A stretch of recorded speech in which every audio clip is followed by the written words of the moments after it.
ഛേത്രിയുടെ goal ഇന്നലെ രാത്രി ഞാൻ ഇന്നലെ ഹൈലൈറ്റ്സ് ആണ് കണ്ടത്. പക്ഷേ 2 ഗോൾ ഇന്നലെ പുള്ളി 2 ഗോൾ കളിയിലടിച്ചു.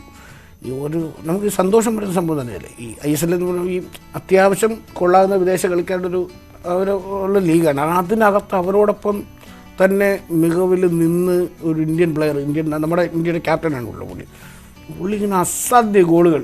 അപ്പം ബ്ലാസ്റ്റേഴ്സിനെതിരെ പുള്ളിയുടെ ഒരു മനോഹരമായ ഒരു ഗോൾ, ഒരു ഹെഡർ, ലോങ് ഹെഡർ, ഒരു ഗോൾ നേരെ ഒന്ന് തലവിട്ട് ഈ സാധനം ബുള്ളറ്റ് പോകണമെന്നൊക്കെയാണ് നെറ്റിൽ. ഇത് കാണുമ്പോഴേ നമുക്ക് സംഭവം ബ്ലാസ്റ്റേഴ്സിന് ഇത് അടിക്കണമെങ്കിൽ നമുക്ക് ഒരു ഇന്ത്യൻ കളിക്കാരൻ നിന്ന് ഇത് ഇങ്ങനെ നിന്ന് നിറഞ്ഞാടുന്ന കാണുമ്പോൾ ഭയങ്കര അസാധ്യ ഗോളായിരുന്നു. അപ്പോൾ നമുക്ക് നമ്മുടെ വിഷയത്തിലേക്ക് വരാം.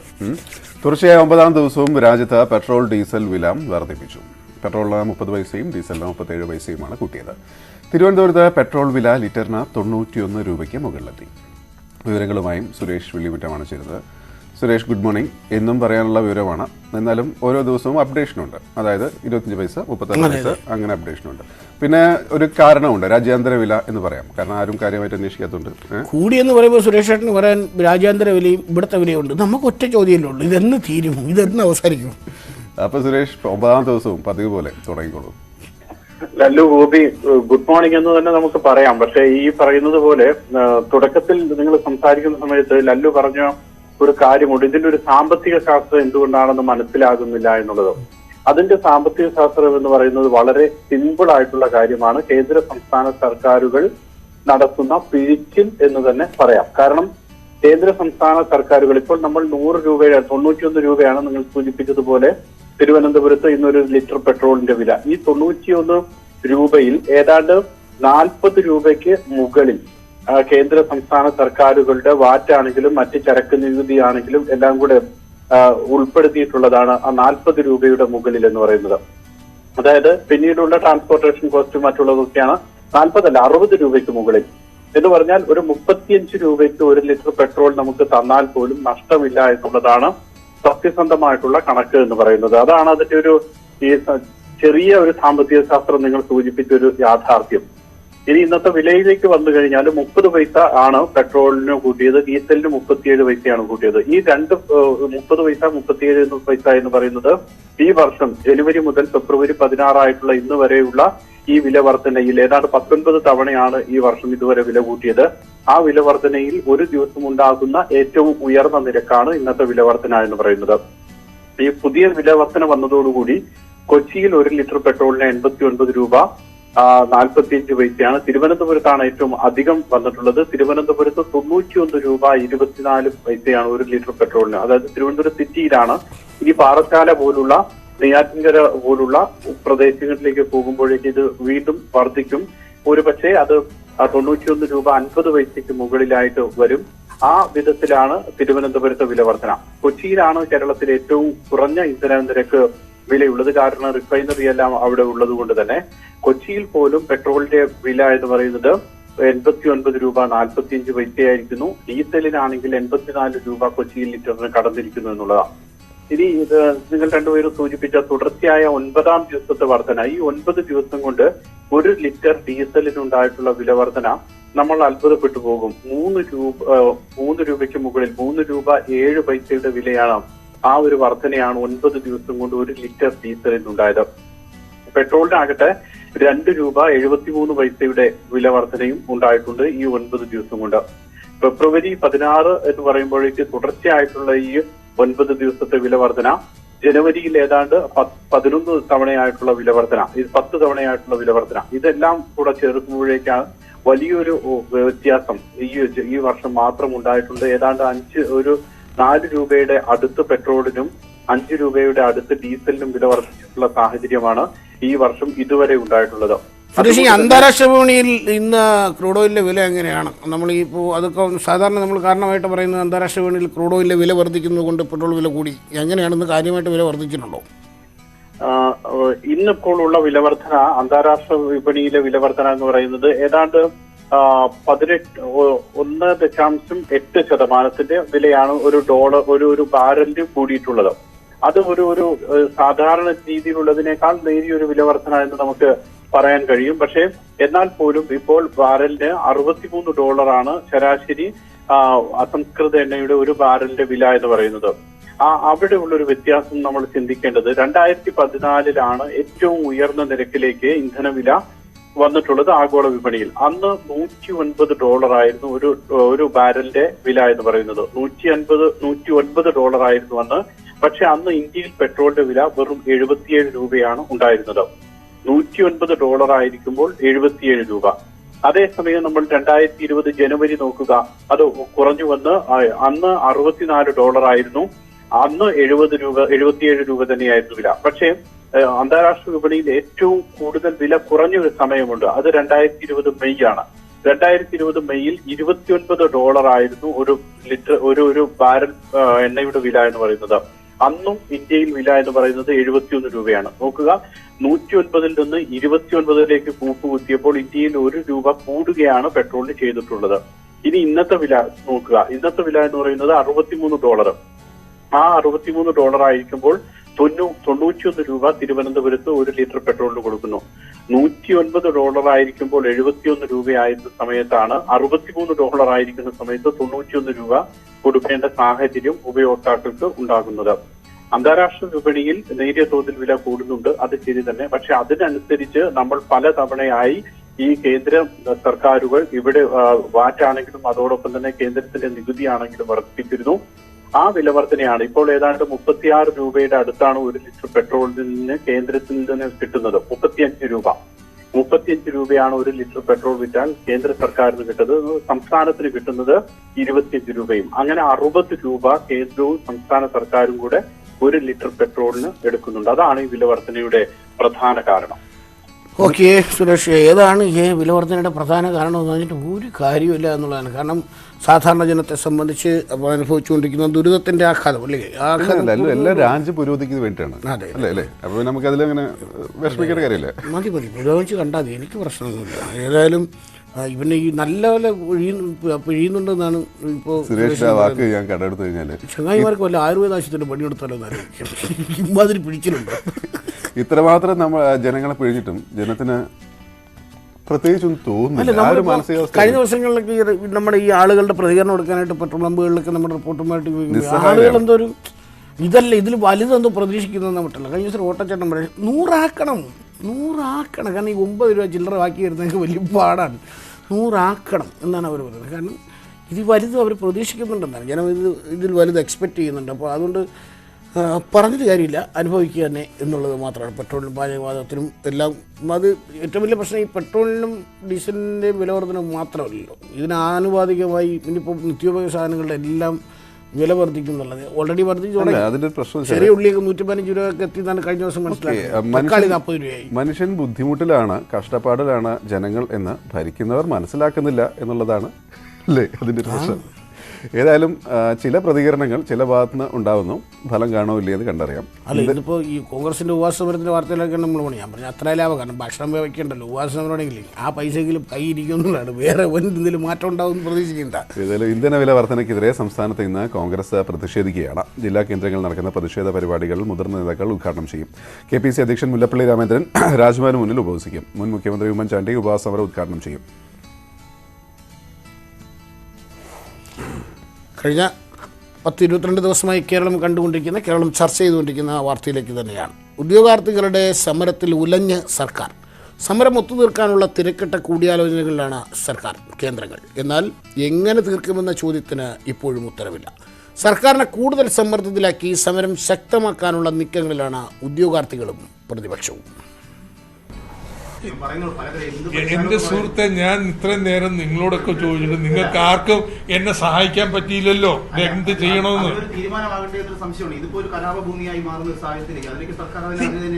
എന്റെ സുഹൃത്തെ, ചെയ്യാൻ പറ്റുന്ന കാര്യമല്ല എനിക്ക് ചെയ്യാൻ പറ്റും. നിങ്ങൾക്ക് ഒരു ഉപദേശം എനിക്ക് തന്നിരുന്നെങ്കിൽ ചെയ്യാൻ പറ്റുന്നത് ഞാനത് നോക്കിയാണ്. ഇതാണ് സർക്കാരിന്റെ അവസ്ഥ. സമരം നീണ്ടുപോകുന്നത് നല്ലതല്ലെന്ന തിരിച്ചറിവ് സർക്കാരിനുണ്ട്. പക്ഷേ തീർക്കാനുള്ള വഴികൾ അറിയില്ല.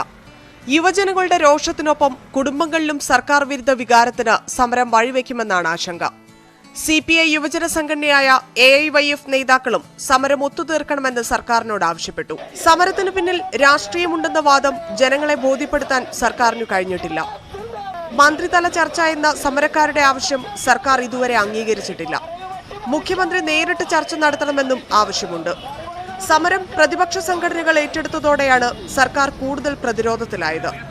UDF-ന്റെയും BJP-യുടെയും പ്രധാന നേതാക്കൾ സമരകേന്ദ്രത്തിൽ നിത്യസന്ദർശകരായി മാറുന്നതും സർക്കാരിന്റെ സമ്മർദ്ദമേറ്റുന്നു. സമരം അക്രമത്തിലേക്ക് മാറുമെന്നും അനിഷ്ട സംഭവങ്ങൾക്കിടയാക്കുമെന്നുമുള്ള ആശങ്കയുമുണ്ട്. ഇന്നും സെക്രട്ടേറിയറ്റിന് മുന്നിൽ ശക്തമായ പ്രതിഷേധങ്ങളുണ്ടാകും. ഉദ്യോഗാർത്ഥികളും വ്യത്യസ്തമായ സമരമുറകളാണ് ആസൂത്രണം ചെയ്യുന്നത്. ന്യൂസ് 18 തിരുവനന്തപുരം. ഉമേഷ് ബാലകൃഷ്ണൻ ചേരുകയാണ് വിവരങ്ങളുമായി. Umesh, good morning. ഈ പറഞ്ഞതുപോലെ വ്യത്യസ്തമായ സമരമാർഗങ്ങളുമായി വ്യത്യസ്തം എന്ന് പറയുമ്പോഴല്ലോ ഇന്ന് നമ്മൾ കണ്ടൊരു കാര്യമുണ്ട്. അപ്പോൾ നമുക്ക് താങ്ങാൻ പറ്റാത്ത തരത്തിലുള്ള ചില വിഷ്വൽസ് ഉണ്ട്. കാരണം രാഷ്ട്രീയക്കാർ ഭരണപക്ഷം പറയുന്നത് രാഷ്ട്രീയ സമരമാണെന്നാണ്. പക്ഷേ ഞാൻ ഇന്നലെ മുഴുവൻ കണ്ടപ്പോൾ ഒരു രാഷ്ട്രീയ സമരത്തിന് ഇത്രയും സ്വയം പീഡനം പറ്റില്ല. രാഷ്ട്രീയ സമരം നമ്മൾ പതിവ് കാണുന്നതാണ്. വരിക, ബാരിക്കേഡ് തീർക്കുക, ജലവേദിക എടുക്കുക, ഒരു വേറൊരു തരത്തിലുള്ള സ്വഭാവമാണ്. പക്ഷേ ഇതിൽ നമ്മളെപ്പോലും ആകെ എന്താ പറയുക സങ്കടത്തിലാക്കുന്ന സമരമാണ്. അത് അവരുടെ സങ്കടത്തിൻ്റെ ഒരു തുടർച്ചയായിരിക്കാം. അതിൻ്റെ പരിഹാരം എന്തെന്ന് ഈ പറഞ്ഞത് അതാണ്. നമുക്ക് ഉമേഷിലേക്ക് തന്നെ ഉമേഷ്, ഇതിപ്പോൾ സർക്കാർ കഴിഞ്ഞ ദിവസം പറഞ്ഞ 2-3 കാര്യങ്ങൾ. ഒന്ന്, സമരക്കാരുടെ പല ആവശ്യങ്ങൾ അംഗീകരിക്കാൻ കഴിയില്ല എന്നൊരു സ്റ്റാൻഡ് സർക്കാർ എടുക്കുന്നു. കാരണം പോസ്റ്റ് ക്രിയേഷൻ അടക്കമുള്ള പല ആവശ്യങ്ങളും മുന്നോട്ട് വച്ചിട്ടുണ്ട് എന്നാണ് കഴിഞ്ഞ ദിവസം രാത്രി നടന്ന ചർച്ചയിൽ നിന്ന് മനസ്സിലാക്കാൻ കഴിയുന്നത്. കുറച്ച് മുമ്പ് ധനമന്ത്രി പറഞ്ഞ പോലെ നിങ്ങൾ ആരെങ്കിലും ഒരു പരിഹാരം എനിക്ക് പറഞ്ഞു തരൂ എന്ന മട്ടിലാണ് ധനമന്ത്രി. ആദ്യം പറയായിരുന്നു അങ്ങനെ വല്ലതും ഉണ്ടെങ്കിൽ ആദ്യം ഇവർ അപമാനിക്കേണ്ട കാര്യമില്ലായിരുന്നു.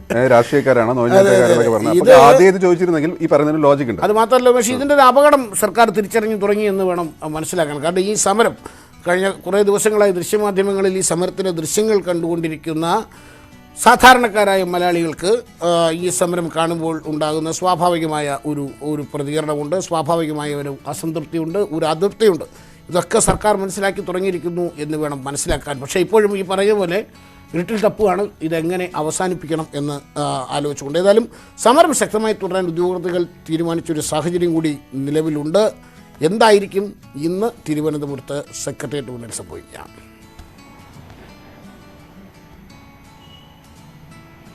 ഇന്നും ശക്തമായ സമരത്തിലേക്ക് സമരക്കാർ പോകും എന്നുള്ള കാര്യത്തിൽ സംശയമില്ല. ഒപ്പം പ്രതിപക്ഷ യുവജന സംഘടനകളുടെ പിന്തുണയും ഈ സമരക്കാർക്കുണ്ടാകും. കഴിഞ്ഞ ദിവസവും വിവിധ സംഘടനകൾ MSF-ഉം യൂത്ത് കോൺഗ്രസും അടക്കമുള്ളവർ സെക്രട്ടേറിയറ്റിലേക്ക് മാർച്ച് നടത്തിയെത്തിയിരുന്നു. വരും ദിവസങ്ങളിലും ഇന്ന് KSUവിൻ്റെ PSC ഓഫീസ് മാർച്ചുണ്ട്. യൂത്ത് കോൺഗ്രസിൻ്റെ ബൈക്ക് റാലി, അത് ഏകദേശം 10 മണിയോടുകൂടി കൊല്ലത്തുനിന്ന് അടക്കമുള്ള ബൈക്ക് റാലി ഇവിടെ എത്തുന്നുണ്ട്. ഇതുകൂടാതെ യുവമോർച്ചയുടെ നിയമസഭാ മാർച്ചും ഇന്ന് സെക്രട്ടേറിയറ്റ് മാർച്ചും ഇന്ന് നടക്കുന്നുണ്ട്. ഇത്തരത്തിൽ സമരം വലിയ രീതിയിൽ ശക്തമാവുകയാണ്. കൂടാതെ ഇന്ന് നമ്മളിപ്പോൾ കാണുന്നത് CPO റാങ്ക് ലിസ്റ്റിലുള്ള അവരുടെ സമരം അത് 11ാം ദിവസത്തിലേക്ക് കടന്നു. LGS റാങ്ക് ലിസ്റ്റിലുള്ളവരുടെ സമരം ഇന്ന് 22ാം ദിവസത്തിലേക്കാണ് കടന്നിരിക്കുന്നത്.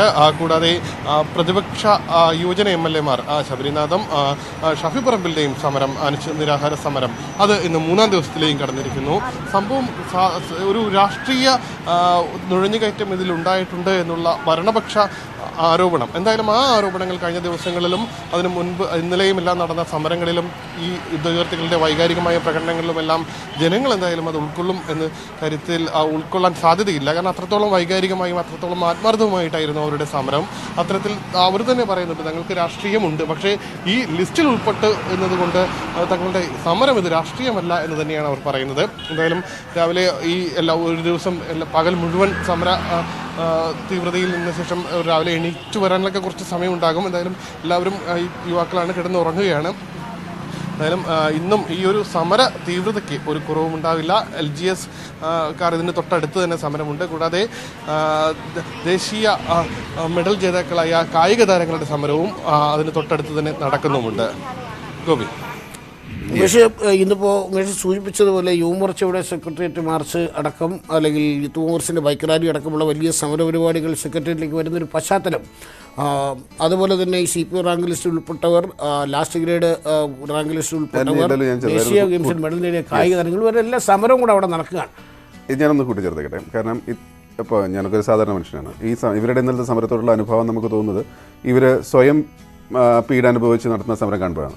ഇനി രാഷ്ട്രീയ പാർട്ടികൾ വന്ന് സമരം നടത്തുമ്പോൾ അതെന്താവും? അതാണ് ഞാനും ഇതേ ആശങ്കയാണ് ഞാനും പങ്കുവയ്ക്കുന്നത്. കാരണം സ്വാഭാവികമായി നമ്മുടെ യുവജന സംഘടനകളുടെ സെക്രട്ടേറിയറ്റ് മാർച്ച് നമുക്കറിയാവുന്നതാണ്. ആ ഒരു തരത്തിലുള്ള സമരവുമായും അല്ലെങ്കിൽ അത്തരത്തിലുള്ള സമരങ്ങളൊന്നും പങ്കെടുത്ത് ശീലമില്ലാത്ത, വളരെ സമാധാനപരമായി, വളരെ വ്യത്യസ്തമായി സമാധാനപരമായി സമരം ചെയ്യുന്ന ഒരു വലിയ സംഘം ഉദ്യോഗാർത്ഥികളും സെക്രട്ടേറിയറ്റ് മുന്നിലുണ്ട്.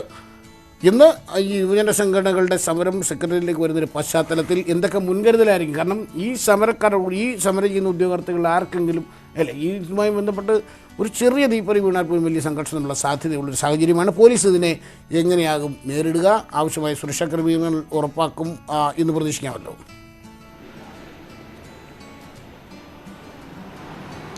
തീർച്ചയായും സുരക്ഷാ ക്രമീകരണങ്ങൾ വലിയ രീതിയിൽ ഒരുക്കും. കാരണം കഴിഞ്ഞ ദിവസങ്ങളിലും ഈ സെക്രട്ടേറിയറ്റിന് മുന്നിലൂടെയുള്ള ഈ സ്റ്റാച്യു റോഡ് പൂർണ്ണമായി അടച്ചുകൊണ്ട് തന്നെയാണ് സുരക്ഷാ ക്രമീകരണങ്ങൾ ഒരുക്കിയിരുന്നത്. കാരണം ഏതെങ്കിലും രീതിയിലുള്ള ഇത്തരത്തിൽ കഴിഞ്ഞ ദിവസം ഭരണപക്ഷ യുവജന സംഘടനാ പ്രതിനിധികൾ അടക്കം ആരോപിച്ചിരുന്ന ഇത്തരത്തിൽ ഏതെങ്കിലും രീതിയിലുള്ള ഒരു അക്രമ സംഭവം ഉണ്ടാക്കി ഈ സമരവേദിയിൽ ചോര വീഴ്ത്തി അത് സർക്കാരിനെതിരെയുള്ള വികാരമാക്കി മാറ്റാൻ യൂത്ത് കോൺഗ്രസ് അടക്കമുള്ളവർ ശ്രമിക്കുന്നുണ്ട് എന്നുള്ള ആരോപണമെല്ലാം ഉയർത്തിയിട്ടുണ്ട്. പക്ഷേ എങ്കിൽ പോലും ഈ സമരം ചെയ്യുന്നവർക്ക് അത്തരത്തിലൊരു രാഷ്ട്രീയമോ അല്ലെങ്കിൽ അത്തരം രാഷ്ട്രീയ താല്പര്യങ്ങളോ ഇല്ല. എന്തായാലും സമരം ചെയ്യുന്ന കുറച്ച് പേർ ചേരുന്നുണ്ട്. ഇനി നിങ്ങൾ 11 ദിവസമായല്ലേ? 11 ദിവസം. ഇനി എങ്ങനെയാണ് മുന്നോട്ട് കൊണ്ടുപോകുക? ഇതേ രീതിയിൽ തന്നെ മുന്നോട്ട് കൊണ്ടുപോകാൻ നിങ്ങൾ കഴിഞ്ഞ ദിവസവും ചർച്ചയ്ക്ക് വിളിക്കുമെന്നുള്ള പ്രതീക്ഷ ഉണ്ടായിരുന്നു, വിളിച്ചില്ല. അതുകൊണ്ട് തന്നെ ഇനി എന്തായിരിക്കും പ്രതീക്ഷ? ഞങ്ങളിതിൽ എന്താ വെച്ചാൽ സർക്കാർ എന്തായാലും ഇപ്പോൾ ഞങ്ങളിവിടെ തെരുവിൽ കിടക്കണത് കാണുന്നുണ്ടല്ലോ, റോഡ് സൈഡിലാണല്ലോ ഇപ്പോൾ കിടക്കണ എല്ലാവരും. അപ്പോൾ അത് സർക്കാർ കണ്ട് ഇതിലൊരു ചോദ്യം വരും എന്നുള്ളതിനാണ് ഞങ്ങൾ പ്രതീക്ഷ. കാരണം ഇതിലെന്തായാലും ഒരു പുനഃപരിശോധന ഉണ്ടാവും. ഓരോ ഫയലും ഓരോ ജീവനാണെന്ന് പറഞ്ഞ മുഖ്യമന്ത്രിയാണല്ലോ. അപ്പോൾ പിന്നെ എന്തായാലും ഇതിലൊരു പുനഃപരിശോധന വരും എന്നുള്ളത് ഞങ്ങൾക്ക് നല്ല വിശ്വാസമുണ്ട്. കാരണം ഇതിൽ കണക്കുകളിൽ എല്ലാവർക്കും അറിയാം ഒരുപാട് വൈരുദ്ധ്യങ്ങളുണ്ട്. കാരണം 6501 ആളെ നിയമിച്ചു എന്നാണ് PSC ചെയർമാൻ പറഞ്ഞത്. നിലവിലെ ആർക്കും പരിശോധിക്കുക 4646 ആൾ മാത്രമേ പോലീസ് ട്രെയിനിങ് കഴിഞ്ഞിട്ടുള്ളൂ. പിന്നെ എന്ത് കണക്കിലാണ് ഇത് പറയണതൊന്നും. പിന്നെ ഏതോ രാഷ്ട്രീയക്കാരൻ പറയുന്നിട്ടും മറ്റേ 1 വർഷം കാലാവധി കഴിഞ്ഞ റാങ്ക് ലിസ്റ്റല്ലേ. ഞങ്ങളെ കാലാവധി കഴിഞ്ഞിട്ടില്ല. കാരണം PSC സൈറ്റിൽ ഇപ്പോഴും അത് PSC ലിസ്റ്റ് ക്യാൻസൽഡ് എന്നല്ല കാണിക്കണം. അത് ഇപ്പോഴും നിലവിലാണ് PSCൻ്റെ സൈറ്റിൽ അത് അവിടെ ഉണ്ട്. പിന്നെ സെക്ഷൻ 13(5) പ്രകാരം റൂൾ ഓഫ് 13(5) പ്രകാരം 1 വർഷം PSCക്ക് സ്വമേധയാ നിയമനം നടത്താമെന്നും പിന്നീടുള്ള കാലാവധി 2 വർഷത്തിനാണ് സർക്കാരിന് അനുമതി വേണ്ടുള്ളൂ. അപ്പോൾ ഇതൊന്നും ഇവിടുന്ന് ആരാണ് ഇതിൻ്റെ ബാക്കിൽ എന്താണെന്ന് ഞങ്ങൾക്ക് അറിയില്ല. പക്ഷേ ഞങ്ങൾ ഈ റൂട്ട് കടന്നാൽ കഴിഞ്ഞാൽ ഇപ്പോൾ ഡൽഹിയിൽ സമരം നടത്തുന്നതും ഈ സർക്കാരിൻ്റെ ഇത് തന്നെയാണല്ലോ. കേരളത്തിന് രീതിയിലുള്ള ചർച്ചയ്ക്കും മുൻകൈ എടുക്കുന്നില്ല, പ്രത്യേകിച്ച് നിങ്ങളുടെ CPO-മാരുടെ സമരത്തിൽ. അതിൽ ഒരു ചർച്ചയ്ക്ക് മുതിരുന്നില്ല എന്ന് പറഞ്ഞു കഴിഞ്ഞാൽ ഞങ്ങളെ കയ്യിൽ എന്തുകൊണ്ടാണെന്ന് ഞങ്ങൾക്ക് അറിയില്ല. കാരണം ഞങ്ങളെ കയ്യിൽ ഇപ്പോൾ 2000 ഒഴിവിൻ്റെ വിവരാവകാശം ഉണ്ട്, 1200 TP വിവരാവകാശം ഞങ്ങളെ കയ്യിലുണ്ട്. ഈ 2 കാര്യങ്ങളും ഉണ്ട്. അപ്പോൾ എന്തുകൊണ്ടാണ് സർക്കാർ ഇത് ഞങ്ങളത്തേക്ക് വരാത്തതെന്ന് ചോദിച്ചാൽ ഞങ്ങൾക്ക് പറയാൻ കഴിയില്ല. കാരണം ഞങ്ങൾക്ക് വളരെ സങ്കടമുണ്ട്. കാരണം ഫെബ്രുവരി 3-ാം തീയതി 493 റാങ്ക് ലിസ്റ്റുകൾ നീട്ടി. അതിൽ 3 വർഷം കാലാവധിയുള്ളതിന് 6 മാസം നീട്ടിക്കൊടുത്തു. ഇതിന് മുന്നത്തെ ഇപ്പോൾ നിലവിലുള്ള എക്സൈസിന് 3 മാസം നീട്ടിക്കൊടുത്തു, ഫോറസ്റ്റിന് 6 മാസം നീട്ടിക്കൊടുത്തു. അവിടെയും പോലീസിൻ്റെ റാങ്ക് ലിസ്റ്റിൽ മാത്രം എന്താണ് ഒരു പ്രത്യേക പരിഗണന എന്നുള്ളതാണ്, ഒരു പ്രത്യേക അവഗണന എന്നാണ്. കാരണം സെക്ഷൻ 16 പ്രകാരം എല്ലാവർക്കും തുല്യ അവസര സമത്വം കൊടുക്കണം എന്നാണല്ലോ ഇന്ത്യൻ ഭരണഘടന പറയുന്നത്. പിന്നെ ഞങ്ങളിപ്പോൾ റോട്ടിൽ കിടക്കണം. കുറേ ആൾക്കാർക്ക് വയറിളക്കവും പനിയും മറ്റു പല അസുഖങ്ങളും വന്നിട്ടുണ്ട്. കുറേ ആൾക്കാർ ഇപ്പോൾ അഡ്മിറ്റും കുറേ ആൾക്കാർ റൂമിലോ റെസ്റ്റിലൊക്കെയാണ്. എന്താ വെച്ചാൽ ഒരു മനുഷ്യാവകാശ സംഘടനയോ ഒരാളോ ഞങ്ങളൊന്ന് ചോദിക്കുക എന്തിനാണ് മക്കളെ നിങ്ങളവിടെ കിടക്കണമെന്നോ അല്ലെങ്കിൽ എന്താണ് നിങ്ങൾക്ക് പറ്റിയെന്നോ ഒന്നും ചോദിക്കണില്ല. ഈ ചോദ്യങ്ങൾ അല്ലെങ്കിൽ ഇവരുടെ വിഷമങ്ങൾ അതിന് സർക്കാർ മറുപടി നൽകിയേ മതിയാവുകയുള്ളൂ. എന്തായാലും ഇത്തരത്തിൽ നിരവധി ചോദ്യങ്ങൾ അവർ മുന്നോട്ട് വയ്ക്കുന്നുണ്ട്. എന്തുകൊണ്ടാണ് തങ്ങൾക്ക് മാത്രം നീതി ലഭിക്കാത്തത് എന്നുള്ള ചോദ്യം പ്രധാനമായി അവർ മുന്നോട്ട് വയ്ക്കുന്നുണ്ട്. ഗോപി, ഉമേഷ് വളരെ കൃത്യമാണ് അല്ലേ? കാരണം കിടപ്പ് ഓരോ കുടുംബങ്ങളിൽ നിന്ന് വരുന്ന യുവാക്കളാണ്. ഇവരുടെ എല്ലാ വീടുകളിൽ ഇവരുടെ മാതാപിതാക്കളും ഇവരുടെ ബന്ധുക്കളും എല്ലാവരും ഈ കാഴ്ച ഇപ്പം സ്വാഭാവികമായും ഒരു വീട്ടുകാരും അല്ലെങ്കിൽ ഒരു ബന്ധുക്കളും സഹിക്കുന്ന കാഴ്ചയല്ല. റോഡ് സൈഡിൽ ഭരണസിരാ കേന്ദ്രത്തിന് മുന്നിൽ രാപ്പകലില്ലാതെ റോഡിൽ പുരിവെയിലത്തായാലും മഞ്ഞത്തായാലും ഇവർ കിടക്കേണ്ടി വരുന്നൊരു സാഹചര്യം. അത് ഒഴിവാക്കാൻ എന്തൊക്കെ ചെയ്യാൻ കഴിയും, അത് ഒഴിവാക്കുക എന്നുള്ളതാണ് ഏറ്റവും പ്രധാനമായിട്ടുള്ളത്. CPO ലിസ്റ്റിൻ്റെ കാര്യം പറയുകയാണെങ്കിൽ ഇവരാരുടെയും മിസ്റ്റേക്ക് അല്ല. CPO ലിസ്റ്റ് സംഭവിച്ചത് എന്താണെന്ന് നമ്മൾ എല്ലാവർക്കും അറിയാം. അതിനകത്ത് കൊപ്പിയടി വിവാദം വരുന്നു, കോവിഡ് വരുന്നു, ഏതാണ്ട് 4-4.5 മാസത്തോളം അതിനകത്ത് ഒരു നിയമനങ്ങളും നടക്കാതെ സ്ട്രക്കാവുകയാണ്. എനിക്ക് അതിൽ തോന്നുന്നതേ ഇപ്പോൾ ന്യായീകരണങ്ങളോ അല്ലെങ്കിൽ കാരണം എന്തോ, പക്ഷേ ഒരു വിഷയത്തിൻ്റെ ഒരു അനുഭാവം ഉണ്ടല്ലോ, ഒന്ന് വിളിക്കുകയോ ചർച്ച ചെയ്യുകയോ അല്ലെങ്കിൽ ഞങ്ങൾ നിങ്ങളെ കൂടെ ഉണ്ടോന്ന് ആ അവഗണനയുടെ ഒരു സങ്കടമാണ്. അത് ആ ചെറുപ്പക്കാരൻ പറഞ്ഞതാണല്ലോ, എന്തിനാ മക്കളെ നിങ്ങളോട് കിടക്കുന്നത്, എന്താണ് നിങ്ങളുടെ പ്രശ്നമെന്ന് ചോദിക്കാൻ സർക്കാരെന്നല്ല ഇതുവരെ ഒരു സംഘടനകളെയും കണ്ടിട്ടില്ല എന്ന് പറയുമ്പോൾ അത് നമുക്ക് ഊഹിക്കാം. അവരെ മനസ്സിൽ നിന്ന് പറയുന്നില്ല. പിന്നെ ഒരുപാട് പേർക്ക് അസുഖങ്ങളായി, ഒരുപാട് പേര് ആശുപത്രിയിൽ അഡ്മിറ്റാണ്, ഒരുപാട് പേര് മുറികളിൽ തുടരുകയാണ്. സ്വാഭാവികമായി 24 മണിക്കൂറും സമരം ചെയ്യുന്ന ഒരു ജോലിക്ക് വേണ്ടിയാണ് ഈ സമരം എന്നുകൂടി ആലോചിക്കുമ്പോഴാണ് അല്ലേ? അതും ഒരു ജോലിയും അല്ലെങ്കിൽ കൃത്യമായ ജോലി ഇല്ലാത്തൊരു കാലത്ത്. ഏതായാലും വരും മണിക്കൂറുകളിൽ നമുക്കത് ഫോളോ അപ്പ് ചെയ്യാം. ഈ പറയുന്ന പോലെ ലല്ലു നേരത്തെ സൂചിപ്പിച്ച പോലെ സമരം ഈ റാങ്ക് ഹോൾഡേഴ്സ് നടത്തുമ്പോൾ അതിനോട് 100% ആഭിമുഖ്യം നമുക്കൊക്കെ തോന്നുന്നുണ്ട്. കാരണം അവർ കാണുന്ന കഷ്ടപ്പാടും അവരുടെ വാക്കിലെ സത്യസന്ധതയും. ഇനിയിപ്പോൾ എല്ലാവരും കൂടി രാഷ്ട്രീയ കക്ഷികൾ ഏറ്റെടുത്ത് അത് മറ്റു രീതിയിലേക്ക് മാറുമ്പോൾ അതെന്ത് സംഭവിക്കുമെന്നുള്ളത് ഈ സമരം ചെയ്യുന്നവരുടെ അവരുടെ സുരക്ഷ വളരെ പ്രധാനമാണ് എന്നുള്ളത്. കാരണം ഈ രാഷ്ട്രീയക്കാരുടെ സമരവും രാഷ്ട്രീയമൊന്നുമില്ലാത്ത സാധാരണക്കാരുടെ സമരവും തമ്മിൽ വലിയ വ്യത്യാസമുണ്ട്. ഏതായാലും അക്കാര്യത്തിൽ വരും മണിക്കൂറുകൾ നിർണായകമാണ്. പോലീസ് അതുമായി ബന്ധപ്പെട്ടുള്ള സുരക്ഷാ ക്രമീകരണങ്ങളും ഒരുക്കുമെന്ന് നമുക്ക് പ്രതീക്ഷിക്കാം. നമുക്ക് അടുത്ത വാർത്തയിലേക്ക് പോകാം. ഇടതുമുന്നണി കൺവീനർ എ വിജയരാഘവൻ നയിക്കുന്ന വടക്കൻ മേഖലാ ജാഥ ഇന്ന് കണ്ണൂരിൽ പര്യടനം പൂർത്തിയാക്കും. രാവിലെ പിണറായിൽ നിന്ന് ആരംഭിക്കുന്ന ജാഥയ്ക്ക് ഉച്ചയ്ക്ക് കൂത്തുപറമ്പിൽ സ്വീകരണം നൽകും. വൈകിട്ട് ഇരിട്ടിയിലെ പൊതുയോഗത്തോടെ വികസന മുന്നേറ്റ ജാഥ ജില്ലയിലെ പര്യടനം പൂർത്തിയാക്കി വയനാട്ടിലേക്ക് പ്രവേശിക്കും. ബിനോയ് വിശ്വൻ നയിക്കുന്ന തെക്കൻ മേഖലാ ജാഥ ഇന്ന് എറണാകുളം ജില്ലയിലാണ് പര്യടനം. പെരുമ്പാവൂർ, കോലഞ്ചേരി, പിറവം, മൂവാറ്റുപുഴ, കോതമംഗലം എന്നിവിടങ്ങളിലാണ് ജാഥയ്ക്ക് സ്വീകരണം. പ്രതിപക്ഷ നേതാവ് രമേശ് ചെന്നിത്തല നയിക്കുന്ന ഐശ്വര്യ കേരള യാത്ര ആലപ്പുഴ ജില്ലയിൽ പര്യടനം തുടരും. രാവിലെ 10 കുട്ടനാട് രാമഗിരിയിൽ നിന്ന് ആരംഭിക്കുന്ന യാത്ര ചെങ്ങന്നൂർ, മാവേലിക്കര, ഹരിപ്പാട് മണ്ഡലങ്ങളിലൂടെ സഞ്ചരിച്ച് വൈകിട്ട് 8 മണിയോടെ കായംകുളത്ത് സമാപിക്കും. സമാപന സമ്മേളനം ഉമ്മൻചാണ്ടി ഉദ്ഘാടനം ചെയ്യും. ഇന്നലെ വൈകിട്ട് 5 ആലപ്പുഴ ജില്ലയിൽ പ്രവേശിച്ച യാത്രയ്ക്ക് അരൂർ, ചേർത്തല, ആലപ്പുഴ മണ്ഡലങ്ങളിൽ സ്വീകരണം നൽകി. തെരഞ്ഞെടുപ്പ് ഒരുക്കങ്ങൾ ചർച്ച ചെയ്യാൻ Kerala Congress M steering committee യോഗം ഇന്ന് കോട്ടയത്ത് ചേരും. തെരഞ്ഞെടുപ്പിൽ LDF-നോട് ആവശ്യപ്പെടേണ്ട സീറ്റ് സംബന്ധിച്ചുള്ള ഔദ്യോഗിക ചർച്ചകൾ യോഗത്തിലുണ്ടാവും. പാലയിൽ മാണി സി കാപ്പന്റെ വെല്ലുവിളിയെ പ്രതിരോധിക്കാനുള്ള തന്ത്രങ്ങളും യോഗം ചർച്ച ചെയ്യും. 13 സീറ്റുകൾ എന്ന ആവശ്യം ഇതിനകം തന്നെ ജോസ് കെ മാണി ഇടതു നേതൃത്വത്തിന് മുന്നിൽ ഉന്നയിച്ചു കഴിഞ്ഞതാണ്. പാർട്ടി സ്റ്റിയറിംഗ് കമ്മിറ്റി യോഗത്തിൽ ഔദ്യോഗികമായി ഇക്കാര്യങ്ങളിൽ ചർച്ചയുണ്ടാകും. കാഞ്ഞിരപ്പള്ളിക്ക് പകരം ചങ്ങനാശ്ശേരി സീറ്റ് CPIക്ക് നൽകാനുള്ള ആലോചന ഇടതുമുന്നണിയിൽ നടക്കുന്നുണ്ട്. എന്നാൽ സീറ്റ് വിട്ടു നൽകാനാകില്ലെന്ന അഭിപ്രായമാണ് ജോസ് കെ മാണി വിഭാഗത്തിനുള്ളത്. പാലാ സീറ്റ് ലഭിക്കുന്ന കാര്യത്തിൽ തർക്കമില്ലെങ്കിലും മാണി സി കാപ്പൻ ഉയർത്തുന്ന വെല്ലുവിളി ചെറുതല്ല. ഇതിനെ പ്രതിരോധിക്കാനുള്ള തന്ത്രങ്ങൾ യോഗം ആവിഷ്കരിക്കും. താഴെത്തട്ടിൽ പ്രവർത്തനം കൂടുതൽ ശക്തമാക്കി പ്രതിസന്ധികൾ അതിജീവിക്കാനാണ് പാർട്ടിയിലെ ആലോചന. പല വിഷയങ്ങളിലും ജോസ് കെ മാണി ഒറ്റയ്ക്ക് തീരുമാനമെടുക്കുന്നെന്ന അഭിപ്രായം ചില നേതാക്കൾക്കുണ്ട്.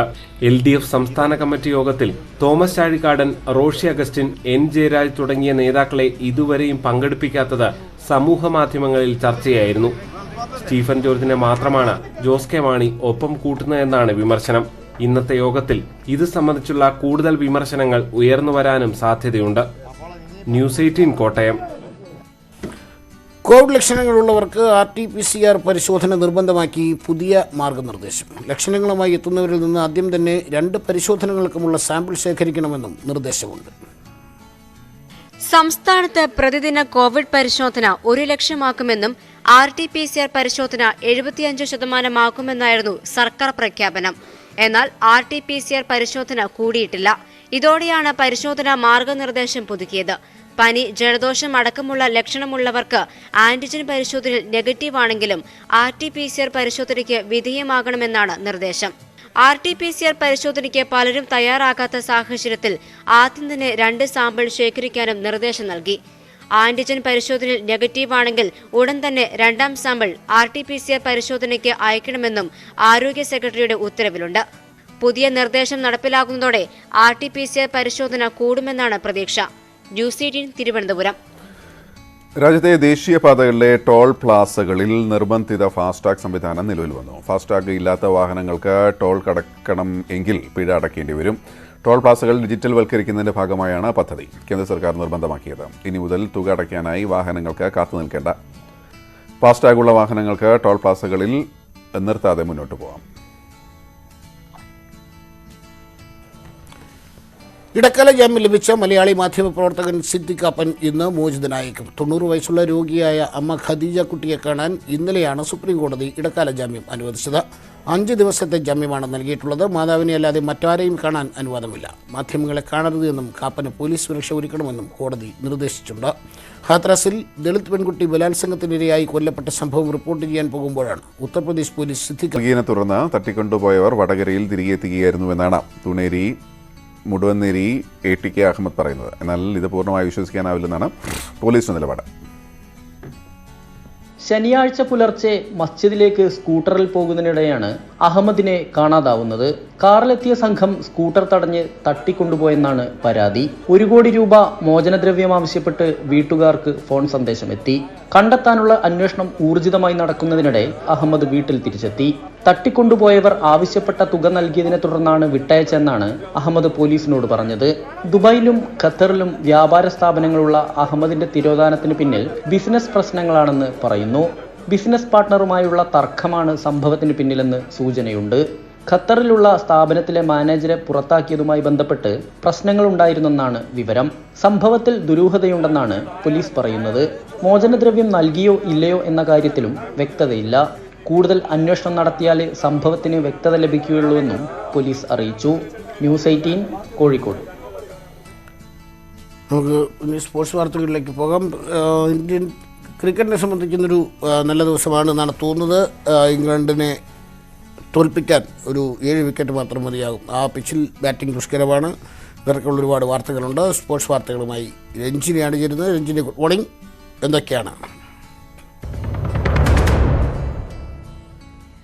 ലല്ലു സൂചിപ്പിച്ച പോലെ തന്നെ ഇന്ത്യ ഇംഗ്ലണ്ട് ക്രിക്കറ്റ് ടെസ്റ്റ് തന്നെയാണ് ഏറ്റവും പ്രധാനപ്പെട്ട വാർത്തകൾ. ആ വാർത്തയിൽ നിന്ന് തന്നെ നമുക്ക് തുടങ്ങാം. ചെന്നൈ ടെസ്റ്റിൽ മികച്ച ജയം ലക്ഷ്യമിട്ട് ഇന്ത്യ ഇന്നിറങ്ങും. 482 റൺസ് വിജയലക്ഷ്യം പിന്തുടരുന്ന ഇംഗ്ലണ്ട് 3 വിക്കറ്റ് നഷ്ടത്തിൽ 53 റൺസ് എന്ന നിലയിലാണ് 3ാം ദിനം അവസാനിപ്പിച്ചത്. 7 വിക്കറ്റ് ശേഷിക്കെ ഇംഗ്ലണ്ടിനെ ജയിക്കാൻ ഇനി 429 റൺസ് കൂടി വേണം. 2 റൺസുമായി ക്യാപ്റ്റൻ ജോ റൂട്ടും 19 റൺസുമായി ഡാൻ ലോറൻസുമാണ് ക്രീസിൽ. സ്പിന്നിനെ തുണയ്ക്കുന്ന പിച്ചിൽ ഇംഗ്ലീഷ് ബാറ്റ്സ്മാൻമാർക്ക് അധിക സമയം പിടിച്ചു നിൽക്കാൻ കഴിയില്ല എന്നാണ് വിലയിരുത്തൽ. രാവിലെ 9:30-ക്കാണ് ഇന്നത്തെ മത്സരം ആരംഭിക്കുന്നത്. ISL-ൽ കേരള ബ്ലാസ്റ്റേഴ്സ് ഇന്ന് ഹൈദരാബാദിനെ നേരിടും. ഇന്ന് ജയിക്കാൻ കഴിഞ്ഞില്ല എങ്കിൽ ബ്ലാസ്റ്റേഴ്സിന്റെ പ്ലേ ഓഫ് പ്രതീക്ഷകൾ പൂർണ്ണമായും അവസാനിക്കും. ഇന്നത്തേതടക്കം അവശേഷിക്കുന്ന 3 കളിയും ജയിച്ചാലും മറ്റ് ടീമുകളുടെ മത്സര ഫലങ്ങളെ കൂടി ആശ്രയിച്ചാകും ബ്ലാസ്റ്റേഴ്സിന്റെ മുന്നേറ്റം. 17 കളിയിൽ നിന്ന് 16 പോയിന്റുമായി 10ാം സ്ഥാനത്താണ് ബ്ലാസ്റ്റേഴ്സ് ഇപ്പോൾ. 17 കളിയിൽ നിന്ന് 24 പോയിന്റുള്ള ഹൈദരാബാദ് നിലവിൽ 5ാം സ്ഥാനത്താണ്. രാത്രി 7:30-ക്കാണ് മത്സരം.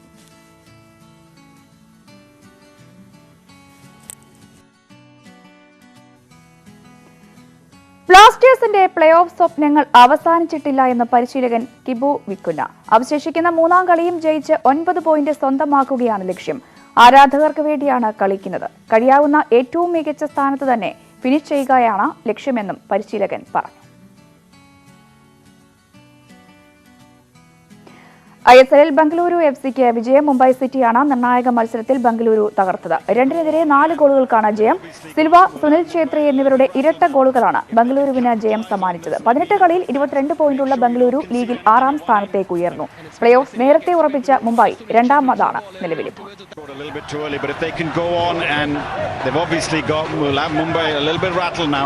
If they can capitalize on this, and I mean in both ends, make sure you don't concede anything at one end. And it's Mumbai City against Bengaluru, and a Sunil Chhetri through ball early on towards Udanta. Udanta's first time ball, and then Clayton Silva, not even 25 seconds. Sent in with pace, through deflection, and it's gone in. And Bengaluru have rushed into it. A side corner towards left. India ദക്ഷിണാഫ്രിക്ക വനിതാ 2020 cricket പരമ്പരയ്ക്കായി തിരുവനന്തപുരത്തെ greenfield stadium വിട്ടു നൽകാൻ കഴിയില്ല എന്ന അധികൃതരുടെ നിലപാടിനെ വിമർശിച്ച് മന്ത്രി കടകംപള്ളി സുരേന്ദ്രൻ. കേരളത്തിലേക്ക് വരുന്ന മത്സരങ്ങൾ തിരസ്കരിക്കുവാനുള്ള ശ്രമം ആരുടെ ഭാഗത്തു നിന്നുണ്ടായാലും വെച്ചു പൊറുപ്പിക്കാൻ കഴിയില്ല എന്ന് മന്ത്രി ഫേസ്ബുക്കിൽ കുറിച്ചു. കാര്യവട്ടത്ത് ക്രിക്കറ്റ് മത്സരങ്ങൾ ഉപേക്ഷിക്കേണ്ട അവസ്ഥ ഉണ്ടാകരുത് എന്ന് മുഖ്യമന്ത്രി ചീഫ് സെക്രട്ടറിയോടും മറ്റ് ഉന്നത ഉദ്യോഗസ്ഥരോടും ആവശ്യപ്പെട്ടതായും മന്ത്രി അറിയിച്ചു. കാര്യവട്ടത്തെ കൈവിടാനുള്ള KCയുടെ തീരുമാനം മാറ്റണമെന്നും മത്സരത്തിന് ആതിഥേയത്വം വഹിക്കാൻ തയ്യാറാണ് എന്ന് BCCA KCയെ അറിയിക്കണമെന്നും കടകംപള്ളി സുരേന്ദ്രൻ ആവശ്യപ്പെട്ടു. ഇന്ത്യ ദക്ഷിണാഫ്രിക്ക വനിതാ ക്രിക്കറ്റ് പരമ്പരയ്ക്ക് ബംഗളൂരു വേദിയായേക്കും. കാര്യവട്ടത്ത് മത്സരം നടത്താൻ കഴിയില്ല എന്ന് KC അറിയിച്ച സാഹചര്യത്തിലാണ് പകരം വേദിയായി ബംഗളൂരുവിനെ പരിഗണിക്കുന്നത്. ഇക്കാര്യത്തിൽ അന്തിമ തീരുമാനം ഈ ആഴ്ച തന്നെ ഉണ്ടായേക്കും. മത്സരവേദി മാറ്റുന്നത് സംബന്ധിച്ച് BCCIയിൽ നിന്നും ഔദ്യോഗിക അറിയിപ്പ് ഒന്നും കിട്ടിയിട്ടില്ല എന്ന് ക്രിക്കറ്റ് ദക്ഷിണാഫ്രിക്ക director of cricket Graeme Smith പറഞ്ഞു. പരമ്പര നടക്കുമെന്നാണ് പ്രതീക്ഷയെന്നും സ്മിത്ത് പറഞ്ഞു. 5 ഏകദിനങ്ങളും 3 2020-യുമാണ് പരമ്പരയിൽ ഉള്ളത്. IPL ടീമായ കിങ്സ് 11 പഞ്ചാബ് പേര് മാറ്റാൻ ഒരുങ്ങുന്നു. പുതിയ പേര് നാളെ പ്രഖ്യാപിക്കുമെന്നാണ് റിപ്പോർട്ട്. ടീമിന്റെ ലോഗോയിലും മാറ്റമുണ്ടാകും. IPL-ൽ ഇതുവരെ കിരീടം നേടാൻ കിങ്സ് 11 കഴിഞ്ഞിട്ടില്ല. വെള്ളിയാഴ്ച പുതിയ സീസണിലേക്കുള്ള താരലേലം നടക്കാനിരിക്കെയാണ് കിങ്സ് 11 പേര് മാറ്റുന്നത്. പഞ്ചാബ് കിങ്സ് എന്നാകും പുതിയ പേര് എന്നാണ് സൂചനകൾ.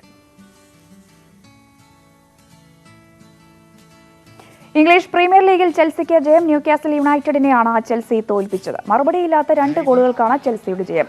ഒളിവിയൻ ജിറൗദ്, ടീമോ വെർണൻ എന്നിവരാണ് ഗോളടിച്ചത്. 24 കളിയിൽ 42 പോയിന്റുമായി ചെൽസി ലീഗിൽ 4ാം സ്ഥാനത്ത്. Clear of Kraft, in by Werner, and thrashed home by Olivier Giroud. It's Mount corner, and Timo Werner. കായിക ലോകത്ത് നിരവധി വാർത്തകളുള്ള ഒരു ദിവസമാണ് ഇന്ന്. ആ റിപ്പോർട്ടുകളാണ് നമ്മൾ കണ്ടത്. ഇനി തിരികെ ലലുവിലേക്കും ഗോപിയിലേക്കും. ഓക്കെ രജനി, ഈ കടത്തിൽ വാർത്തയിലേക്ക് എല്ലാ ഗോത്ര ജീവിതങ്ങളും തീഷ്ണങ്ങളാണ്. ഈ തീഷ്ണത തന്നെയാണ് CK ജാനു എന്ന ഗോത്ര വനിതയെ ആദിവാസികളുടെ ഭൂമിക്ക് വേണ്ടി പൊരുതാനും പ്രതിരോധിക്കാനും പ്രാപ്തയാക്കിയത്. കോവിഡ് കാലത്തിൻ്റെ വിരസമായ നാളുകളിൽ മകൾ ജാനകിയോടൊത്ത് പനവലിയിലെ വീട്ടിൽ കഴിയുമ്പോൾ CK ജാനു എന്ന ആദിവാസി നേതാവ് തൻ്റെ ആത്മകഥ എഴുതി തുടങ്ങിയിരിക്കുന്നു. രതീഷ് വാസുദേവൻ്റെ റിപ്പോർട്ടിലേക്ക്. ഞാനൊരു അടിമ സന്തതി തന്നെയാണ്. എൻ്റെ അച്ഛനും അമ്മയും അടിമകളായിരുന്നു. അവരുടെ മകളാണ് ഞാൻ. അപ്പോൾ അടിമ സന്തതിയുടെ അടയാളപ്പെടുത്തൽ എന്നാണ് പുസ്തകത്തിൻ്റെ പേര് തന്നെ കൊടുക്കാൻ ഞാനിപ്പോൾ ഉദ്ദേശിച്ചിരിക്കുന്നത്. വയനാട് മുത്തങ്ങയിലെ ഭൂസമര ഓർമ്മകൾ മാത്രമല്ല CK ജാനു എന്ന ഗോത്രവനിതയെ ഓർമ്മപ്പെടുത്തുക. തിരുനെല്ലി തൃശ്ശേരി കോളനിയിലെ ജനനം മുതൽ ഒരു സമരമായി മാറിയ ജീവിതത്തെക്കുറിച്ചാണ് ജാനുവിന്റെ ആത്മകഥായനം. എൻ്റെ ജീവിതമായിട്ട് ബന്ധിച്ച് നടന്നിട്ടുള്ള മുഴുവൻ ചലനങ്ങളും ഇതിൽ കൂട്ടിച്ചേർക്കുന്നുണ്ട്. പ്രസിദ്ധീകരണാനന്തരം വലിയ കോളിളക്കങ്ങൾ ഉണ്ടാക്കാവുന്ന ഒരു രാഷ്ട്രീയ എഴുത്തുകൂടിയായി ഇത് മാറും. 57 അധികാരത്തിൽ വന്നിട്ട് 70 അടിമക്കച്ചവടം നിരോധിക്കുമ്പോൾ അപ്പോൾ ഈ അടിമക്കച്ചവടത്തിനകത്ത് ഇടതുപക്ഷം പോലെയുള്ള ആളുകൾക്കും കൂടി പങ്കാളിത്തം ഉണ്ടല്ലോ. അതെല്ലാം തുറന്ന് പ്രതിപാദിച്ചുകൊണ്ട് തന്നെയാണ് വരുന്നത്. അടിമസന്തതിയുടെ അടയാളപ്പെടുത്തലുകൾ എന്ന ആത്മകഥയുടെ പേരിൽ പോലും എഴുത്തിന്റെ തീർച്ചയും മൂർച്ചയുമുണ്ട്. CK ജാനു എന്ന ഗോത്രവനിത ചവിട്ടി നടന്ന ജീവിത സമരങ്ങളുടെ നേരനുഭവങ്ങളാണ് എഴുത്തായി മാറുന്നത്. വെള്ളൂർക്കാവില് 70കളിലാണ് ശരിക്കും അടിമ കച്ചവടം നിരോധിച്ചത്. 70 വരെയും ശരിക്കും അടിമ ആളുകളെ ഒരു ജന്മിക്ക് അടിമകളെ കൊണ്ട് വിൽക്കുന്ന ആ പ്രക്രിയ നിരന്തരമായിട്ട് നടന്നിരുന്നു. അപ്പോൾ അത്തരം കാര്യങ്ങൾ അടിമ കച്ചവടം തുടങ്ങി, അടിമത്തം തുടങ്ങി, അവിവാഹിതരായ അമ്മമാരുടെ ഉത്ഭവം തുടങ്ങി, ആദിവാസി ഭൂസമരം തുടങ്ങി, മുത്തങ്ങ അടക്കമുള്ള സമരങ്ങൾ ഇങ്ങനെ. പിന്നെ ഞാൻ ജനിച്ചു വളർന്നത് ശരിക്കും വയനാട്ടിൽ തൃശ്ശേരി എന്ന് പറയുന്ന ഗ്രാമത്തിലാണ്, ചേക്കോട്ട് കോളനിയിലാണ്. അപ്പോൾ ആ സമയത്തുണ്ടായിരുന്ന പ്രകൃതി, പുഴകൾ, തോടുകൾ, കാടുകൾ, അന്ന് ഉണ്ടായിരുന്ന വിഭവങ്ങൾ, അന്നുണ്ടായിരുന്ന കാലാവസ്ഥ. അപ്പോൾ എൻ്റെ അന്നത്തെ കാലാവസ്ഥയൊന്നും ഇന്ന് ഒന്നുപോലും ഇല്ല. എല്ലാം നാമവശേഷമായി മാറിപ്പോയി. കോവിഡ് കാലത്ത് മകൾ ജാനകിയുമൊത്തുള്ള ഒറ്റപ്പെട്ട ദൈനംദിന ജീവിതമാണ് പുതിയ ഒരു രാഷ്ട്രീയ ഇടപെടലായി തന്റെ എഴുത്തിനെ മാറ്റാമെന്ന തീർച്ചയിലേക്ക് ജാനുവിനെ എത്തിച്ചത്. അടിമ ജീവിതകാലം പറയണം, സഖാവ് വർഗീസിന്റെ കാലത്തെ രാഷ്ട്രീയം ഓർത്തെടുക്കണം, അവിവാഹിത അമ്മമാരെ ചേർത്ത് വയ്ക്കണം, ഭൂമിയുടെ രാഷ്ട്രീയം തിരിച്ചറിയാത്ത പുതിയ ഗോത്രജനതയെ സമരത്തിന്റെ അനിവാര്യത പഠിപ്പിക്കണം. വർഗീസിന്റെ കാലഘട്ടം, ആ കാലഘട്ടത്തിൽ ഉണ്ടായ അവസ്ഥകൾ, ആ സമയത്തുണ്ടായിരുന്ന രാഷ്ട്രീയ നിലപാട്, ആളുകളുടെ അവസ്ഥ, ആ നിലപാടിനകത്ത് ആളുകൾ എവിടെയാണ് ഉണ്ടായിരുന്നത്, ഇതൊക്കെ വളരെ കൃത്യമായിട്ട് തുറന്ന് പരാമർശിച്ച് തന്നെയാണ് ഈ ആത്മകഥ വരുന്നത്. ആത്മകഥനത്തിൽ CK ജാനുവിന്റെ എഴുത്ത് ഭാവിയിൽ നല്ല ഒരു രാഷ്ട്രീയ വായനാനുഭവം തന്നെയാകുമെന്ന് ഉറപ്പാണ്. ആത്മകഥയുടെ അവസാന മിനുക്കുപണികളിലാണ് CK ജാനു പനവലിയിലെ വീട്ടിൽ. രതീഷ് വാസുദേവൻ, ന്യൂസ് 18 വയനാട്.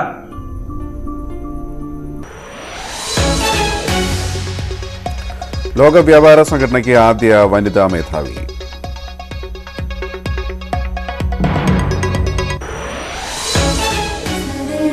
വീട്ടിലൊരു പെണ്ണുള്ളത് വീടിനൊരു ഐശ്വര്യ. ചായ എടുത്തോ, പക്ഷെ പാലൊഴിക്കണ കട ചായ മതി. അമ്മിയിൽ അടിച്ച് മോള് ബുദ്ധിമുട്ടണ്ട.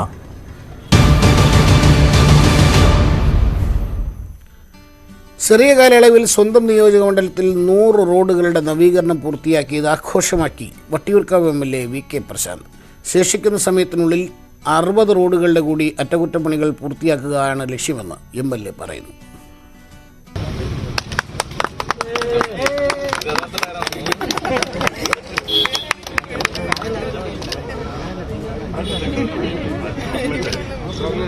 പ്രളയ സമയത്ത് ലോഡ് കണക്കിന് അവശ്യ സാധനങ്ങൾ ദുരിത മേഖലയിലേക്ക് കയറ്റിവിട്ടാണ് മേയറായിരുന്ന VK പ്രശാന്ത് ഏവർക്കും സ്വീകാര്യനായതെങ്കിൽ MLA ആയപ്പോൾ മുൻഗണന നൽകിയത് റോഡുകൾക്കായിരുന്നു. എന്തായാലും ആ ലക്ഷ്യം ചുരുങ്ങിയ സമയത്തിൽ VK പ്രശാന്ത് പൂർത്തിയാക്കി. വട്ടിയൂർക്കാവ് നിയോജക മണ്ഡലത്തിലെ 100ാമത്തെ റോഡിന്റെയും നവീകരണം MLAയുടെ നേതൃത്വത്തിൽ പൂർത്തിയാക്കി. 100ാമത്തെ റോഡിന്റെ ഉദ്ഘാടനം റോഡ് റോളറിന്റെ മാതൃകയിലുള്ള കേക്ക് മുറിച്ചാണ് ആഘോഷമാക്കിയത്. 14 മാസം കൊണ്ടാണ് 100 റോഡുകൾ ടാർ ചെയ്ത് സഞ്ചാരയോഗ്യമാക്കാൻ വേണ്ടി ഞങ്ങൾക്ക് സാധിച്ചത്. തീർച്ചയായും കേരളത്തിലെ ഗവൺമെൻറ് എല്ലാ മണ്ഡലങ്ങളിലും ഭൗതിക സാഹചര്യങ്ങളുടെ മികച്ച ഇടപെടലിന് വേണ്ടി നിരവധിയായിട്ടുള്ള ഫണ്ടുകൾ ചെലവഴിച്ചുകൊണ്ടിരിക്കുന്ന ഒരു കാലഘട്ടമാണ്. വട്ടിയൂർക്കാവിൽ ഉപതെരഞ്ഞെടുപ്പിലൂടെ വിജയിച്ച MLA എന്ന നിലയിൽ ഏറ്റവും ചുരുങ്ങിയ കാലയളവാണ് 17 മാസമാണ് ലഭിച്ചത്. അതിൽ തന്നെ 7 മാസത്തോളം നമുക്ക് കോവിഡ് കാരണം, ലോക്ക്ഡൗൺ കാരണം നഷ്ടപ്പെടുന്ന ഒരു സ്ഥിതിയുണ്ടായി. എങ്കിലും പരമാവധി സമയം കൊണ്ട് റോഡുകളുടെ കാര്യത്തിൽ സഞ്ചാരയോഗ്യമാക്കാൻ കഴിയുന്ന നിലയിലേക്കുള്ള ഇടപെടൽ നടത്താൻ വേണ്ടി കഴിഞ്ഞു. PWD വിഭാഗവും നഗരസഭാ എഞ്ചിനീയറിംഗ് വിഭാഗവുമാണ് ഇത്രയും അധികം റോഡുകൾ പൂർത്തീകരിച്ച് സെഞ്ചുറിയിലേക്ക് എത്തിക്കാൻ വേണ്ടി ഞങ്ങളെ സഹായിച്ചത്. ശേഷിക്കുന്ന സമയം കൊണ്ട് 60 റോഡുകളുടെ കൂടി നവീകരണം പൂർത്തിയാക്കുകയാണ് ലക്ഷ്യം. നഗരമേഖലയാണെങ്കിലും മുൻപ് മണ്ഡലത്തിലെ റോഡുകൾ വളരെ മോശം അവസ്ഥയിലായിരുന്നു. ന്യൂസ് 18 തിരുവനന്തപുരം. ഇത് എൻ്റെ പറയുന്നത് കഴിഞ്ഞ ദിവസം വേറെ MLA കോന്നി MLA ഗിരീഷ് കുമാർ, അത് ഞാൻ ചങ്ങായിമാർക്കെല്ലാം, അതായത് ഒരു ദിവസം 100 റോഡാ കണ്ടായിരുന്നു. രാത്രി 10, 10:30, 11 മണിയായപ്പോൾ പുള്ളി ഇങ്ങനെ നിൽക്കുക, നല്ലൊരു കൈ കൊടുത്ത് അയ്യോ എന്ന് പറഞ്ഞിട്ട് എന്തോ വാശി പോലെയാണ്. അങ്ങനെ വാശിയുള്ള ആളുകൾ ഉണ്ടാവണം റോഡുകളൊക്കെ നന്നായി അല്ലേ? അല്ല, അങ്ങനെ വാശിയുള്ള റോഡ് നന്നായില്ലെങ്കിൽ അത്ഭുതമുള്ളൂ. ഞാൻ ഇപ്പോൾ കഴിഞ്ഞ ആഴ്ച നാട്ടിൽ മലപ്പുറത്ത് പോയിട്ട് ഡ്രൈവ് ചെയ്തിട്ട് തന്നെ പോയത്. തിരിച്ചു വരുന്നവരെ നല്ല റോഡുകൾ, അതൊക്കെ നമ്മൾ എടുത്തു പറയേണ്ട കാര്യങ്ങൾ തന്നെയാണ്. അത് വേറൊരു കാര്യം, ഈ പൊതുവെ സമ്മതനായൊരു പൊതുമരാമത്ത് മന്ത്രി ഉണ്ടായതിൻ്റെ ഒരു മെച്ചമുണ്ട്. ഏതായാലും ഒരു നല്ല കാര്യം, നല്ല കാര്യങ്ങളെല്ലാം സംഭവിക്കട്ടെ. ഇതുപോലുള്ള MLA-മാരും ഇനിയും ഉണ്ടാകട്ടെ എന്നാണ്. കണ്ണൂർ ജില്ലയിലെ തളിപ്പറമ്പ് മണ്ഡലത്തിൽ CPM കേന്ദ്ര കമ്മിറ്റി അംഗം MV ഗോവിന്ദൻ ഇടത് സ്ഥാനാർത്ഥിയാവാൻ സാധ്യത. അതുകൊണ്ട് തന്നെ ശക്തമായ മത്സരം കാഴ്ചവെക്കാനുള്ള തയ്യാറെടുപ്പിലാണ് UDF. കഴിഞ്ഞ തവണ 40,000-ത്തിലധികം വോട്ടുകളുടെ ഭൂരിപക്ഷത്തോടെയാണ് ഇടതു സ്ഥാനാർത്ഥി ജെയിംസ് മാത്യു തളിപ്പറമ്പിൽ ജയിച്ചത്. CPM ജില്ലാ സെക്രട്ടറി സ്ഥാനത്തേക്ക് പരിഗണിക്കുന്നതിനാൽ ജെയിംസ് മാത്യു ഇത്തവണ മത്സരരംഗത്തില്ല. CPM Mayyil area secretary Biju കണ്ടക്കയുടെയും ജില്ലാ സെക്രട്ടേറിയറ്റ് അംഗം TK ഗോവിന്ദന്റെയും പേരുകൾ ആദ്യം ഉയർന്നിരുന്നു. എന്നാൽ MV ഗോവിന്ദൻ മത്സരിക്കുമെന്നാണ് ഇപ്പോൾ ഏറെക്കുറെ വ്യക്തമായിരിക്കുന്നത്. മണ്ഡലത്തിലെ രാഷ്ട്രീയ സാഹചര്യം അനുകൂലമാണെന്നാണ് പാർട്ടി നിലപാട്. സംസ്ഥാനത്ത് ഇന്ന് നിലനിൽക്കുന്ന ഇടതുപക്ഷ ജനാധിപത്യ മുന്നണിക്ക് അനുകൂലമായ രാഷ്ട്രീയ സാഹചര്യം അതേ തോതിലോ അതിലൊരല്പവും കൂടി മെച്ചപ്പെട്ട നിലയിലോ തളിപ്പറമ്പിൽ ഉണ്ട് എന്നുള്ള കാര്യത്തിൽ യാതൊരു സംശയവുമില്ല. ഇക്കഴിഞ്ഞ തദ്ദേശ സ്വയംഭരണ സ്ഥാപനങ്ങളിലേക്ക് നടന്ന തെരഞ്ഞെടുപ്പായാലും അതിനുശേഷമുള്ള ഇടതുപക്ഷ ജനാധിപത്യ മുന്നണിയുടെ പ്രവർത്തനങ്ങളെല്ലാം പ്രകടമാക്കുന്നത് അതുതന്നെയാണ്. UDF-ൽ തളിപ്പറമ്പ്, കൂത്തുപറമ്പ് സീറ്റുകൾ ലീഗ് ആവശ്യപ്പെടുന്നുണ്ട്. തളിപ്പറമ്പ് ലഭിച്ചാൽ യൂത്ത് ലീഗ് ദേശീയ ജനറൽ സെക്രട്ടറി CK സുബൈറോ, സംസ്ഥാന വൈസ് പ്രസിഡന്റ് KP സുബൈറോ പരിഗണിക്കപ്പെട്ടേക്കാം. സീറ്റ് കോൺഗ്രസ് ഏറ്റെടുത്താൽ AICC വക്താവ് ഷമാ മുഹമ്മദ്, KSU സംസ്ഥാന vice president Abdul Rasheed, youth Congress നേതാവ് റിജിൽ മാക്കുറ്റി എന്നിവരിൽ ഒരാൾക്കാണ് സാധ്യത. തളിപ്പറമ്പിൽ ആര് ജയിക്കും എന്നതിലുപരി ആരൊക്കെ മത്സരിക്കും എന്നതാണ് രാഷ്ട്രീയ കേന്ദ്രങ്ങൾ ജിജ്ഞാസയോടെ ഉറ്റുനോക്കുന്നത്. തെരഞ്ഞെടുപ്പ് അടുക്കുന്തോറും തളിപ്പറമ്പിലെ സ്ഥാനാർത്ഥിത്വം രാഷ്ട്രീയ ചർച്ചകളിൽ കൂടുതൽ ഇടം പിടിക്കും. ക്യാമറാമാൻ വിനോദ് കുമാറിനൊപ്പം മനു ഭരത്, ന്യൂസ് 18 കണ്ണൂർ. കണ്ണൂരിൽ നിന്ന് അരൂരിലേക്ക് വന്നാൽ അരൂരിൽ ഷാനിമോൾ ഉസ്മാന്റെ സ്ഥാനാർത്ഥിത്വം പ്രഖ്യാപിച്ച് പ്രതിപക്ഷ നേതാവ് രമേശ് ചെന്നിത്തല. ഐശ്വര്യ കേരള യാത്രയിലായിരുന്നു പ്രഖ്യാപനം. തെരഞ്ഞെടുപ്പിന് സജ്ജമെന്നും ഔദ്യോഗിക പ്രഖ്യാപനം വരട്ടെയെന്നും ഷാനിമോൾ പ്രതികരിച്ചു.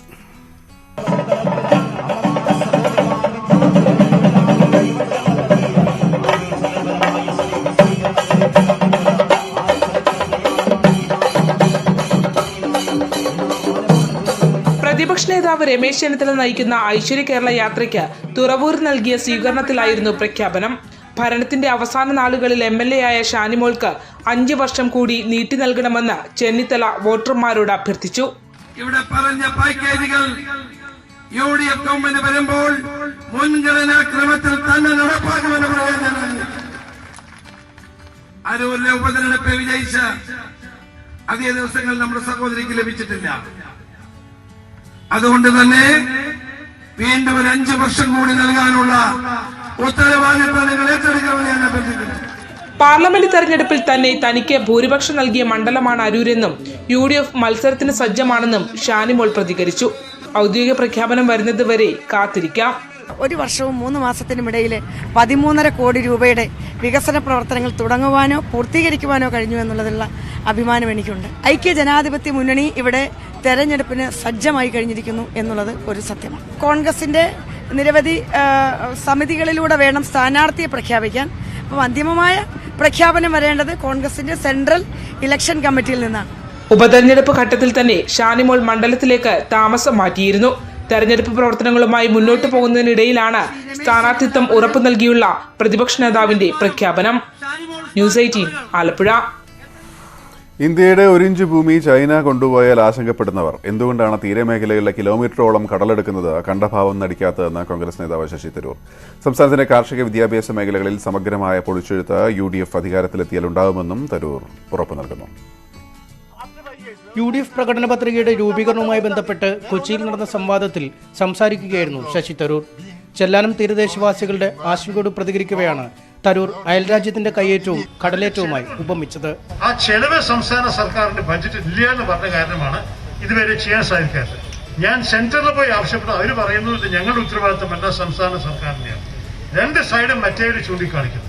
ഞാൻ പാർലമെന്റിൽ ഒരിക്കലല്ല 3 പ്രാവശ്യം സംസാരിച്ചു. ഞാൻ പറഞ്ഞു, നിങ്ങൾക്കൊരു കാര്യം മനസ്സിലാക്കണം, ജനങ്ങളെ ബാധിക്കുന്നു മാത്രമല്ല, ചൈന നമ്മളുടെ 1 അടി ഭൂമി എടുത്താൽ നമ്മൾ വലിയ നാഷണൽ ക്രൈസിസ് ഉണ്ടാക്കുന്നു. ഇവിടെ സമുദ്രം നമ്മുടെ ഭൂമിയെ എല്ലാ വർഷവും എടുത്തുകൊണ്ടിരിക്കുകയും എല്ലാവരും പറയുന്നു. അപ്പൊ ഇതൊരു നാഷണൽ പ്രയോറിറ്റി എടുക്കണം, കേന്ദ്ര സർക്കാർ പണം തരണം ഞാൻ ആവശ്യപ്പെട്ട ഒരു വിഷയമാണ്. സമൂഹത്തിന്റെ നാനാതുറകളിലുള്ള ആളുകൾ നിർദ്ദേശങ്ങളും ആശങ്കകളും പങ്കുവച്ചു. ഇത്രയും മനോഹരമായിട്ടുള്ള ഒരു സംസ്ഥാനം ഇത്രയും വൃത്തികേടാക്കിയിട്ട് കൊണ്ടുപോകുന്ന നമ്മളെ ലോകത്തിന് തന്നെ ഒരു പരിഹാസപാത്രമാണ്. എല്ലാവരും കർഷകരാണ്. എന്നാൽ നമ്മൾ ഉപയോഗിക്കുന്നത് 19ാം നൂറ്റാണ്ടിലെ അല്ലെങ്കിൽ നമ്മുടെ വല്യപ്പന്മാർ പറഞ്ഞു തന്ന രീതികളാണ് കൃഷി ചെയ്യാൻ ഉപയോഗിക്കുന്നത്. അതുകൊണ്ട് അതിന്റെ പ്രൊഡക്ടിവിറ്റിയെ ബാധിക്കുന്നുണ്ട്. സ്റ്റാർട്ടപ്പ് സംരംഭകർ, വിദ്യാർത്ഥികൾ എന്നിവരുമായും ശശി തരൂർ പ്രത്യേകം സംവദിച്ചു. But you know, it was probably all the hefty males who broke the benches and not the elegant females who would have really managed to keep the benches, I'm sure, intact and saved NU and NSU as some money. Anyway, it's lovely to see you all. കർഷക സമരത്തിന്റെ tool kit പ്രചാരണവുമായി ബന്ധപ്പെട്ട് അറസ്റ്റിലായ വനിതകളടക്കമുള്ളവരെ വിട്ടയക്കണമെന്നാവശ്യപ്പെട്ട് ശശി തരൂരിന്റെ നേതൃത്വത്തിൽ ഗാന്ധി പ്രതിമയ്ക്ക് മുന്നിൽ പ്രതിഷേധ യോഗം നടന്നു. ഈ രാജ്യത്തിൽ ഒരു കുറ്റമുള്ളത് ആന്തോളൻ ജീവി, സമരം നടത്തുന്നവര്, സമരത്തിൽ ജീവിക്കുന്നവര്. അതിലത്തെ ആദ്യത്തെ ഉദാഹരണം ഭാരതത്തിന്റെ ആദ്യത്തെ ആന്തോളൻ ജീവിയായിരുന്നു മഹാത്മാഗാന്ധി. അപ്പൊ അദ്ദേഹത്തിന് മുമ്പ് അദ്ദേഹത്തെ ആദരിച്ചിട്ട് നിഷേധവിന്റെ അവകാശത്തിന് വേണ്ടിയിട്ടും ഭാരതീയ ജനാധിപത്യത്തിന്റെ എല്ലാ അവകാശത്തിന് വേണ്ടിയിട്ടും. ന്യൂസ് 18 കൊച്ചി. അന്താരാഷ്ട്ര വാർത്തകളുമായി ഗോപിക ചേരുന്നു. Gopika, good morning. എന്തൊക്കെയാണ് ഇന്നത്തെ പ്രധാന അന്താരാഷ്ട്ര വാർത്തകൾ?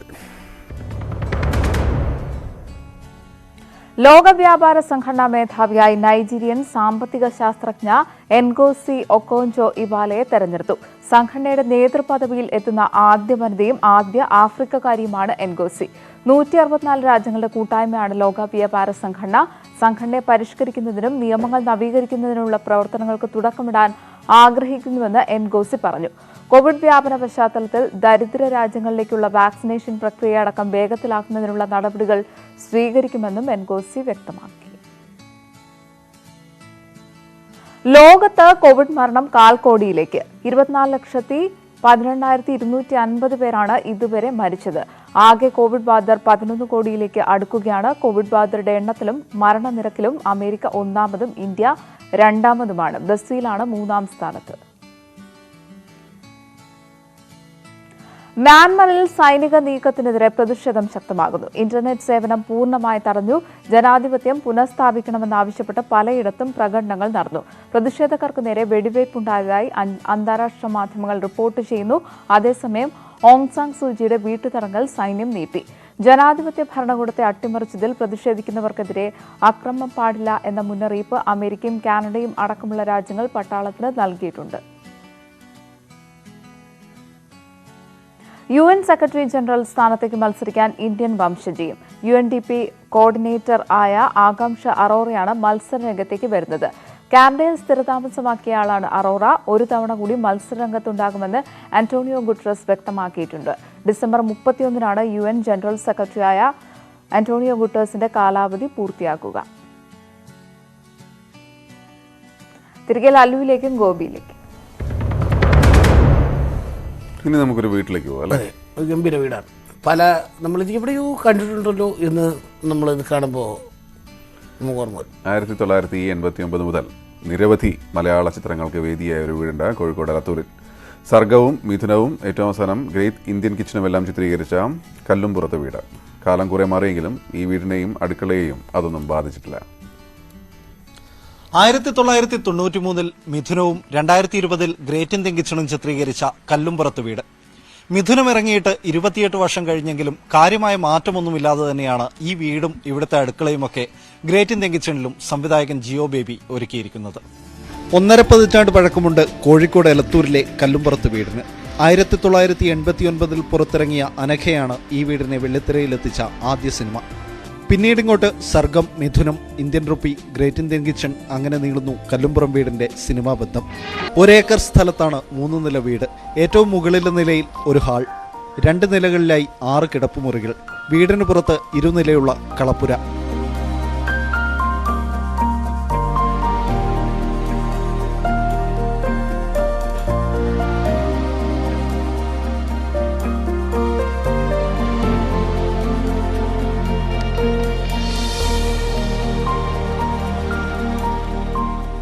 വീടുണ്ടാക്കിയ ചാത്തുവൈദ്യരുടെ പേരക്കുട്ടി സുനിൽകുമാറും ഭാര്യ ഉമയുമാണ് ഇപ്പോൾ കല്ലുംപുറത്ത് വീട്ടിലെ താമസക്കാർ.